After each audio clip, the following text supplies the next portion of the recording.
Hello friend, आज हम बात करते हैं माहवारी पे कि माहवारी क्या होती है। माहवारी वैसे एक नेचुरल प्रोसेस रहती है जो हर फीमेल को आती है, हर महीने आती है, हर 28 डेज पे आती है। कॉमन रहता है 28 डेज का साइकिल रहता है, उस पर आती है, हर फीमेल्स को आती है। लेकिन कभी कभी क्या है कि उसमें कुछ प्रॉब्लम्स आती हैं जिनकी वजह से फीमेल को माहवारी नहीं आती है। तो अभी माहवारी दो तरीके की होती है, एक तो प्राइमरी और सेकेंडरी।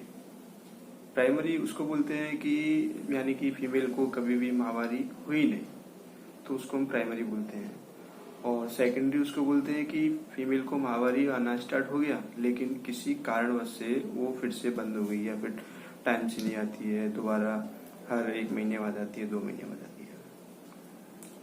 तो प्राइमरी जो माहवारी जो नहीं आती है, यानी कि वैसे तो नॉर्मली 12 से 13 साल की जो एज होती है फीमेल की, लड़की की, वो 12-13 साल में आना स्टार्ट हो जाती है। लेकिन कुछ कारणों से क्या रहता है कि उसमें नहीं आती है, कभी कभी 15-16 साल हो जाते हैं तब तक माहवारी नहीं आती है। तो उसके कुछ कारण हो सकते हैं कि जैसे कि फीमेल के अंदर हार्मोनल इम्बैलेंस हो सकता है। अब हार्मोनल इम्बैलेंस कैसे हो सकता है कि हमारे जो बॉडी में, यानी कि ब्रेन के अंदर, मस्तिष्क में एक छोटी सी एक ग्लैंड्स होती है, ग्रंथि बोलते हैं जिसको, उसे पीयूष ग्रंथि बोलते हैं। उससे LH FSH हार्मोन निकलता है। तो अब उसका आना, यानी कि वो LH और FSH नहीं निकलता है, इसकी वजह से उनको माहवारी स्टार्ट नहीं होती है। क्योंकि LH FSH जो होते हैं वो हमारे, यानी कि फीमेल की जो ओवरी रहती है उससे एस्ट्रोजन प्रोजेस्टेरोन सीक्रेट कराते हैं। तो प्रोजेस्टेरोन हार्मोन और एस्ट्रोजन हार्मोन जो होते हैं वो उससे एग रिलीज होता है और हमें, यानी कि फीमेल को माहवारी आती है। तो ये भी कारण है कि उसमें हार्मोन नहीं बनते हैं, इसको हार्मोनल इम्बैलेंस बोलते हैं।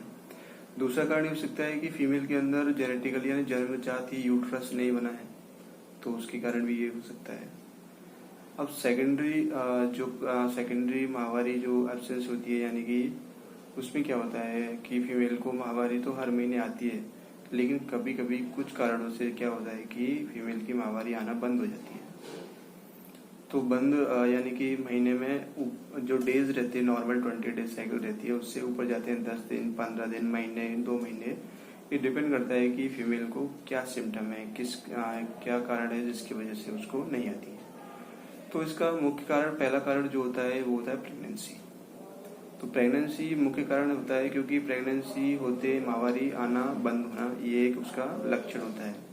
अगर फीमेल प्रेग्नेंट है तो उसको माहवारी आना बंद हो जाती है। दूसरा कारण होता है कि यानी कि कोई भी एग जो होता है उससे हार्मोन इम्बैलेंस रहता है, जैसे एस्ट्रोजन और प्रोजेस्टेरोन जो रहता है उसका नहीं बनना, तो उसकी वजह से क्या है, जो एग रिलीज होना चाहिए था जिससे माहवारी स्टार्ट होती है वो नहीं आता है, उसकी वजह से भी माहवारी नहीं आती है। तीसरा कारण जो होता है उसका इन्फेक्शन हो सकता है, बच्चेदानी के अंदर कोई भी इन्फेक्शन हो सकता है, तो उसके कारण क्या है, माहवारी नहीं आती है। ये कॉमन सिंपल सी बात है कि माहवारी इसलिए बंद हो जाती है।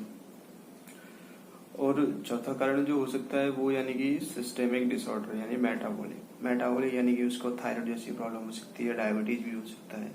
क्योंकि ये जो रहती है थायराइड जैसी प्रॉब्लम जो रहती है बॉडी के अंदर, वो हार्मोन को डिसबैलेंस करती है। शरीर का मोटापन, यानी कि जो ज़्यादा BMI रहता है, नॉर्मल BMI यानी कि बॉडी मास जो इंडेक्स रहता है वो नॉर्मल 19 to 22 के समथिंग रहता है। लेकिन कई फीमेल्स में क्या है कि ज़्यादा होता है BMI, यानी कि उनके जो वेट रहता है, बॉडी वेट, वो नॉर्मल वेट से बहुत ज़्यादा रहता है। तो ये भी उसका एक मुख्य कारण होता है कि जिसके कारण माहवारी नहीं आती है। तो अब इन सब के लिए क्या करते हैं कि इससे प्राइमरी जो माहवारी होती है, यानी कि जो फीमेल के अंदर कि 15-16 साल तक, यानी किसी लड़की को माहवारी स्टार्ट नहीं हुई है, तो उसके कारण उसको क्या करते हैं कि किसी स्पेशलिस्ट गायनेकोलॉजिस्ट के पास जाते हैं, उसको दिखाना चाहिए। तो वो क्या करते हैं, हार्मोन रिप्लेसमेंट थेरेपी, यानी कि हार्मोन की टैबलेट देते हैं, जिससे यानी कि हार्मोन का जो लेवल होता वो बराबर आता, लेवल नॉर्मल आता और माहवारी ना स्टार्ट हो जाती है। दूसरी कंडीशन क्या रहती है, यूट्रस का नहीं बनना। यूट्रस नहीं बनता है तो उससे में क्या है कि माहवारी नहीं बनती है। सेकेंडरी माहवारी क्या होता है कि जो नॉर्मली डेट पे आनी थी, यानी कि नॉर्मल डेट पे आ रही है, तो अब वो नॉर्मल डेट से आना बंद हो गई, यानी कि महीने से ज़्यादा हो गया, 2 महीने हो गए, 1.5 महीने हो गया, या फिर 10-15 दिन ओवर हो गया, होता है, बहुत फीमेल्स में ये कंप्लेंट रहती है कि हमारी जो माहवारी जो मेंसेस रहते हैं वो रेगुलर नहीं है, इरेगुलर हैं, कभी ज़्यादा टाइम लेते हैं, बाद में आते हैं। तो उसकी कंडीशन मैंने भी बताई है। तो उसके लिए क्या करते हैं कि हार्मोन की थेरेपी देते हैं। टैबलेट रहती है तो उसमें एस्ट्रोजन टैबलेट देते हैं, एस्ट्रोजन प्रोजेस्टेरोन टैबलेट देते हैं। उससे क्या है कि हार्मोन का लेवल बराबर आता है और उसके बाद माहवारी आना स्टार्ट हो जाती है। दूसरा है यानी कि बच्चेदानी का इन्फेक्शन। तो सबसे पहले उसको इन्फेक्शन को चेक करना चाहिए कि क्या इन्फेक्शन है और उस इन्फेक्शन का ट्रीटमेंट लेना चाहिए, और इस इन्फेक्शन का ट्रीटमेंट होने के बाद ही आपको माहवारी आना स्टार्ट हो पाएगी। तीसरा क्या रहेगा, जो यूट्रस यानी कि फीमेल के अंदर जन्मजात यूट्रस नहीं बनता है, उसके अंदर बच्चेदानी नहीं होती है, तो उस कंडीशन में हम क्या है हार्मोन थेरेपी नहीं देते, क्योंकि उसमें हार्मोन थेरेपी का कोई रोल नहीं होता। उसके लिए क्या है कि सरोगेट मदर होती है, बेबी बाहर से अडॉप्ट करना पड़ता है। अगला जो कारण रहता है थायराइड जैसी प्रॉब्लम रहती है उसका, यानी कि तो हमने सबसे पहले थायराइड का ट्रीटमेंट कराना पड़ेगा। जब तक इसमें कैसा होता है कि आप जब तक अदर डिजीज जो रहती है आपकी बॉडी के अंदर, जैसे डायबिटीज बोला मैंने भी, डायबिटीज हुआ, थायराइड की प्रॉब्लम हुआ, तो इनसे क्या है मेंसेस जो होती है वो इरेगुलर होते हैं। तो इरेगुलर मेंसेस के लिए क्या करना चाहिए कि सबसे पहले ये थायराइड का ट्रीटमेंट लेना चाहिए। तो पेशेंट को कभी जो हाइपरथायरॉइडिज्म रहता है, हाइपोथायरॉइडिज्म रहता है, तो वो चेक करना चाहिए, उसका ट्रीटमेंट लेना चाहिए। डायबिटीज है तो उसका ट्रीटमेंट लेना चाहिए, या फिर बच्चेदानी में इन्फेक्शन है उसका ट्रीटमेंट लेना चाहिए। दूसरा कि अगर आपका वजन बहुत ज़्यादा है तो आप डेली एक्सरसाइज करें, अपने वेट को कम करें। उससे क्या थायराइड में भी रिलीफ मिलता है, यानी एक्सरसाइज करते हैं तो उसका थायराइड लेवल भी कम होता है, उसमें भी हेल्प होती है। तो एक्सरसाइज डेली करनी चाहिए। अगला है कि कुछ फीमेल जो होती है वो स्मोकिंग करती है, तो स्मोकिंग का सीधा सीधा इफेक्ट जो रहता है वो हार्मोन को डिसबैलेंस कर देता है।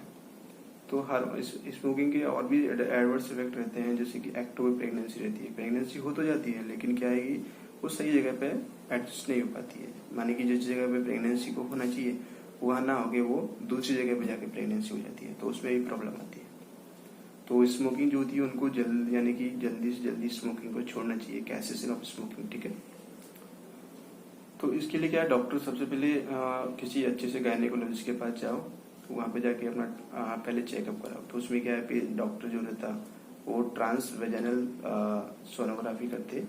तो उसमें क्या रहता है कि सबसे पहले बच्चादानी और ओवरी उनका देखते कि नॉर्मल है कि क्या है, उसके बाद में वो डिसाइड करते कि किस कारण से, उसका कारण जानते हैं। ट्रांस वेजाइनल सोनोग्राफी जो होती है उससे उसका कारण पता चलता है कि माहवारी क्यों नहीं आ रही है। अगला है कि पेशेंट को माहवारी आने के लिए, और दूसरा जो डॉक्टर्स रहते हैं वो हार्मोन थेरेपी देते हैं, इसमें LH, FSH, एस्ट्रोजन, प्रोजेस्टेरोन, ये कई सारे हार्मोन थेरेपी रहते हैं। उससे क्या हार्मोन का लेवल बराबर आता, उसके बाद में जैसे ही आपका हार्मोन का लेवल बराबर आता है तो आपका माहवारी आना स्टार्ट हो जाता है। तो सबसे पहले पेशेंट को क्या करना चाहिए, यानी फीमेल जो रहती है, यानी अगर उनको ऐसी प्रॉब्लम है तो उनको क्या है बाहर का जंक फूड बिल्कुल नहीं खाना चाहिए। पैकेट के अंदर जो भी चीज़ें आती हैं, चिप्स है, ब्रेड है, कुरकुरे है और एक्सेट्रा जो भी है, मियोनी है, पिज़्ज़ा, जो भी यानी पैकेट के अंदर बंद रहता है वो नहीं खाना चाहिए। एक्सरसाइज करना चाहिए और हेल्दी प्रोटीन डाइट लेनी चाहिए, कैलोरीज डाइट लेनी चाहिए।